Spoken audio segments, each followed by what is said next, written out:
Ya, Assalamualaikum warahmatullahi wabarakatuh. Salam sejahtera untuk kita semuanya. Selamat sore. Terima kasih teman-teman rekan-rekan media atas kehadirannya memenuhi undangan kami selaku tim kuasa hukum dari Ridwan Kamil. Pada hari ini kami hadir 3 orang. Saya perkenalkan, sebelah kanan saya Pak Heribertus Hartojo, kemudian sebelah kiri saya Pak Widya Nusa Patria. Nah, ini adalah tim kuasa hukum dari Ridwan Kamil. Tentunya pada hari ini kami mau menyampaikan update terkait dengan kasus perkembangan dari Pak Ridwan Kamil seperti apa. Nah, tentunya untuk hal ini menjadi ditunggu-tunggu oleh teman-teman. Nah, untuk bersingkat waktu, karena ini juga sudah sore, saya persilakan rekan saya Pak Heribertus untuk menyampaikan holding statement, membacakan holding statement dari tim kuasa hukum Ridwan Kamil. Kami silakan Pak. Baik, terima kasih. Selamat sore semua rekan-rekan. Jadi begini, setelah kami pelajari dan diskusi juga dengan Pak Ridwan Kamil, akhirnya kami pada hari ini, hari yang baik ini, kita mencoba untuk membuat suatu pernyataan resmi dari tim kuasa hukum Pak Ridwan Kamil. Yaitu pertama, kami ingin menanggapi dulu bahwa pada hari Jumat yang lalu, tanggal 11 bulan 4, klien kami, Pak Ridwan Kamil, telah disomasi oleh pihak kuasa hukum LM, gitu. Di mana terhadap somasi tersebut kami telah menanggapinya, yaitu sebagai berikut. Pertama, klien kami menolak seluruh dalil-dalil dalam klaim dalam somasi tersebut karena tidak pernah klien kami memiliki hubungan hukum apapun sebagaimana yang diklaim oleh saudari LM. Kemudian kedua, kami mempersilahkan kepada tim kuasa hukum LM atau kepada LM untuk melakukan upaya-upaya hukum yang sesuai prosedur. Dan ketiga, klien kami telah mencadangkan haknya untuk melakukan upaya hukum terhadap siapapun yang telah melakukan fitnah, merusak reputasi, dan melakukan tekanan psikologis maupun sosial baik kepada klien kami ataupun kepada keluarga klien kami. Itu tanggapan kami, jawaban kami terhadap somasi yang dilayangkan oleh tim kuasa hukum LM. Kemudian atas dasar tersebut kami juga sudah berkoordinasi dan juga sudah melakukan diskusi bahwa Bapak Ridwan Kamil akhirnya setuju dan sepakat untuk menempuh upaya hukum.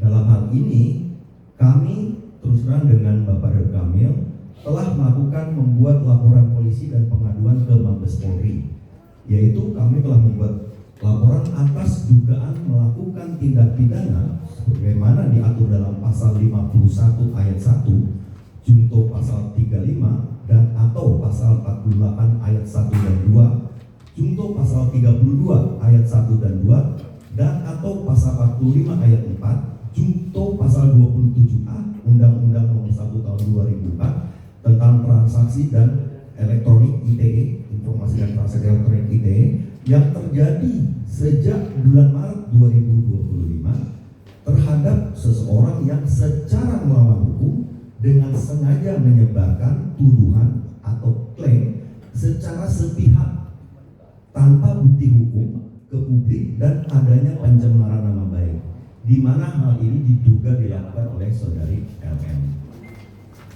Kemudian atas laporan polisi atau pengaduan ke pihak kepolisian adalah bukti keseriusan klien kami, Bapak Ridwan Kamil, dalam menanggapi adanya klaim yang dilakukan secara sepihak tanpa bukti hukum ke publik yang merugikan nama baik klien kami.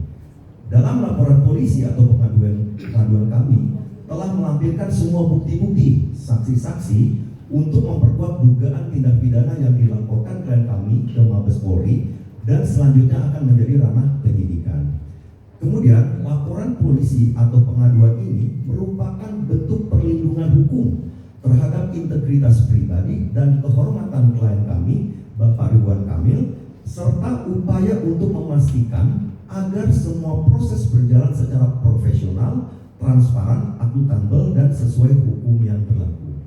Statement penutup dari kami mengajak pada seluruh pihak untuk tidak terburu-buru menyimpulkan sesuatu sebelum proses hukum berjalan, dan fakta-fakta diuji secara objektif. Kami percaya bahwa keadilan akan berpihak kepada kebenaran. Kami juga mengimbau kepada seluruh media dan masyarakat untuk menjaga ruang publik dari ujaran kebencian, spekulasi maupun disinformasi yang dapat memperkeruh suasana dan mencederai proses hukum itu sendiri.